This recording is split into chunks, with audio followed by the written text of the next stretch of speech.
I am excited for our guest today, Mark Stringer from the ACLU. We are going to have an incredible time really just walking down his path to figure out how he came to belong in the space in which he is right now. I'm excited. Have a fantastic conversation. I'm really eager to see what we can learn from Mark. All right.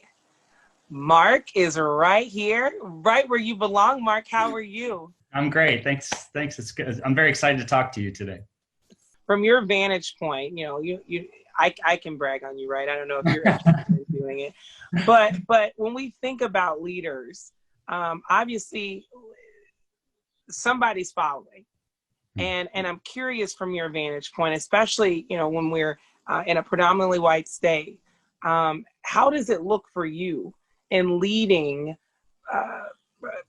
folks that may not have interactions with people who are different from them, who may not have connected with folks in the criminal justice system? How is it for you in leading folks like that down a path that's going to help people overall in the long run?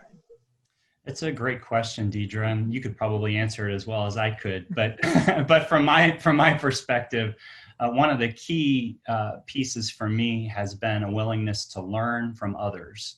Like, I think a leader really emerges because they're willing to be vulnerable, willing to always be learning something new, willing to take chances to help create the kind of organization or culture that they themselves want to be a part of.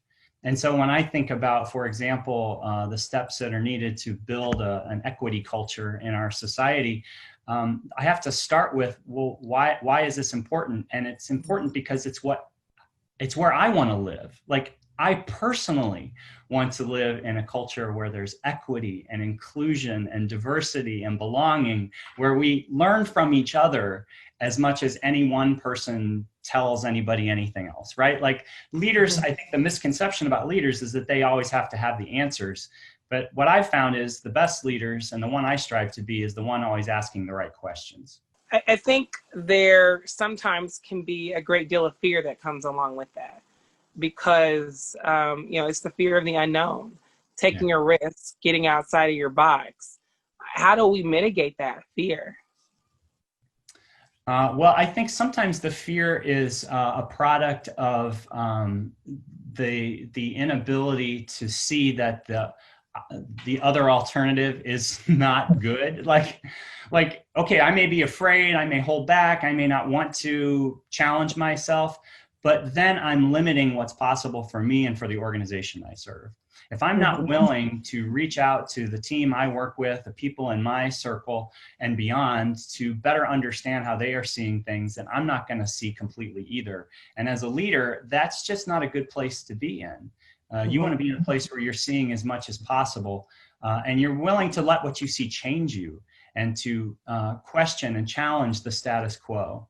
When a few months ago, the ACLU, our parent organization, invited our affiliate to participate in a climate survey. And as a result of that climate survey, which is basically, do you feel like you belong in your affiliate? Do you feel like you can be uniquely yourself? Do you feel like you are part of decision making?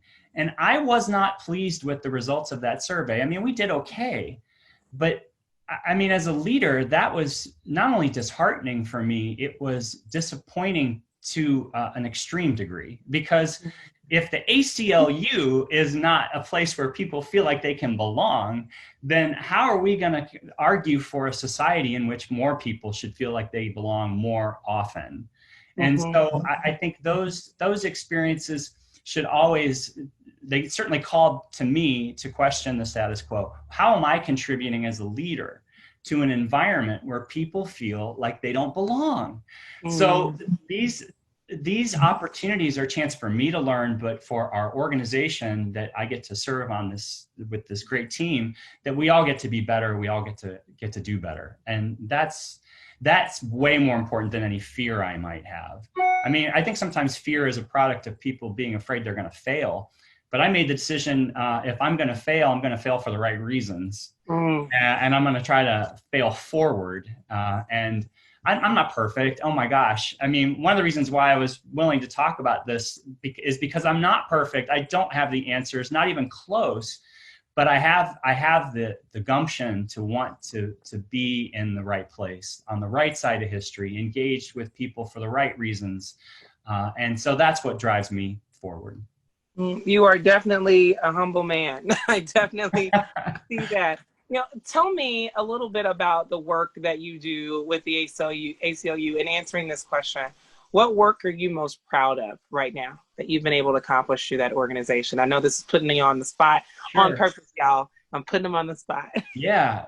Well, I mean, what I'm most proud of internally for us is that we're starting to be the place where I think people feel trust, and they feel like they can be uniquely themselves, and that they can contribute in meaningful ways to our work, no matter where they are in the structure of the organization. That's the organization I want to build toward. You don't just do that overnight, because there's a lot of structures and habits, traditions even, that counteract that impulse.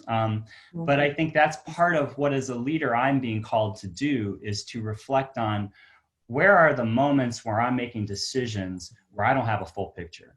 Who's not at the table that should be?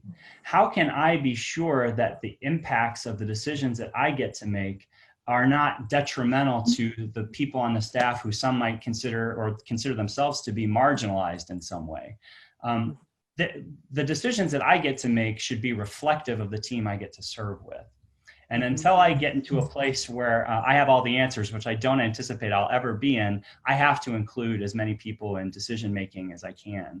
That's challenging because it doesn't feel efficient. Back in my ministry days, I read something one time that said the opposite of love isn't hate, it's efficiency.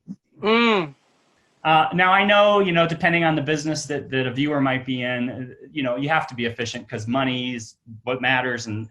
But when we're talking about human community, when we're talking about people, efficiency is perhaps the least important thing.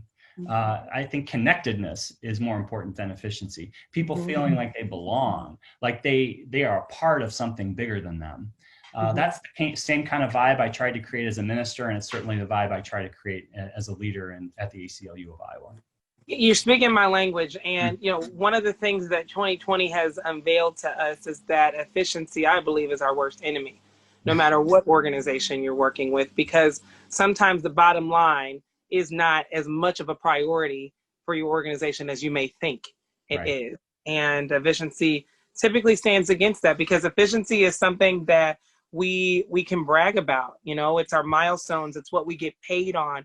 Efficiency helps us market things a lot better. But at the end of the day, we're still human beings, like you said earlier. And if we bet on the side of human beings, we're probably going down the right direction versus efficiency's sake.